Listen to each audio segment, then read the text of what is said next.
వలేటివారిపాలెం మండలం కూనిపాలెంలో Babushri motion guarantee కార్యక్రమంలో పాల్గొన్న మాజీ శాసనసభ్యులు కందుకూరు నియోజకవర్గం వైఎస్ఆర్ కాంగ్రెస్ పార్టీ ఇన్ఛార్జ్ బుర్రా మధుసూదన్ యాదవ్ ఈ కార్యక్రమంలో వలేటివారిపాలెం మండలం నాయకులు కార్యకర్తలు అధిక సంఖ్యలో మహిళలు పాల్గొన్నారు.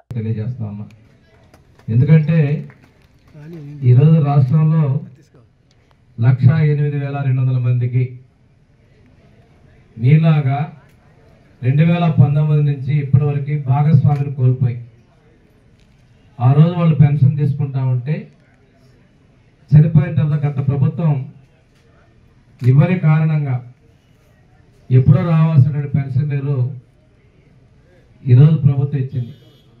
దాదాపుగా 4 నెలల క్రితం అప్పుడు చనిపోయిన వాళ్ళకి వెంటనే పెన్షన్లు ఇవ్వటాన్ని చేయడం జరిగింది. కానీ ఈ విధిగా తీసుకుంటే చాలామంది లెక్కలు తీసాము. మేము వెరిఫై చేస్తే ఆ పెన్షన్ అర్హత ఉన్న వాళ్ళు కూడా చనిపోయి ఉన్నారు. పెన్షన్ తీసుకోవాల్సిన వాళ్ళు గత ప్రభుత్వ నిర్లక్ష్యం వల్ల అవి తీసుకోకుండా చనిపోయారు.